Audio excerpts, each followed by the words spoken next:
Thanks for joining us. I'm Liam Martin with the WBZ News Update. Let's take a look at our top stories. A bribery scandal at the Brockton RMV. Investigators say the scheme gave driver's licenses to more than 2,000 people who failed their road tests. The RMV manager is accused of accepting money to pass someone who failed the learner's permit test 6 times. And an auto school owner is accused of bribery to get the RMV to say people passed their road tests when they didn't. The MBTA is now being audited by the state. The Globe reports the audit will look at safety and performance of the T between 2021 and 2022. The state auditor says taxpayers deserve to know how their money is being spent since safety and reliability of public transit have become major concerns. The Federal Transit Administration has also ordered the T to make changes after an inspection last year.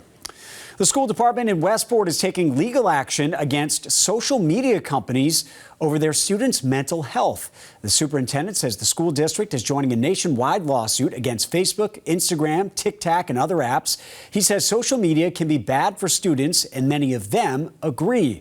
The district is seeking compensation for helping students navigate the negative impact of social media so it doesn't fall on taxpayers.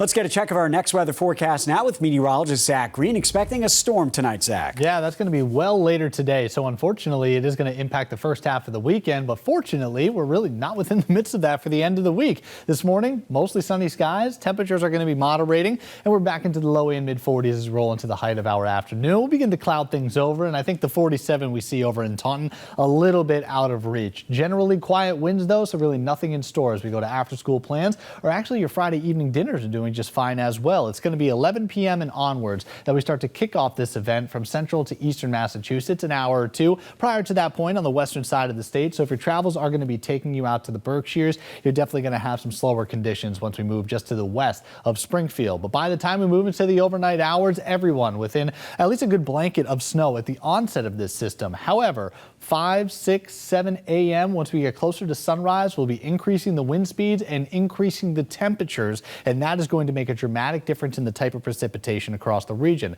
From Boston and off to the south and east, 36 to 40 degrees, and that is only allowing us into plain rain. So the city itself really not tapping into a lot of accumulation, more on the slushy 2 to 4 from the 128 corridor into 495, and then we really jump up the values, and in fact, it's going to be a huge boost as we go to the northern side of Route 2 and right along the Massachusetts and New Hampshire border. This is going to be our 6+ potential, and we could see 8 and above once we cross over into the Granite State. So ultimately, the plows will be out. It's going to be a messy way to go into the first half of the weekend. The wind gusts by the water may be reaching 40 to 60 miles per hour, so expecting some high wind warnings to go in effect from Cape Ann down through Cape Cod as well as the islands. Ferry disruptions may be a possibility here as well. So we got to keep a close eye on that. The good news is, Liam, we do have some relief in sight. Sunday, brighter skies, mid 40s. Monday, near 50 degrees. All right, Zach, thank you. I'm Liam Martin. This has been a WBZ News Update.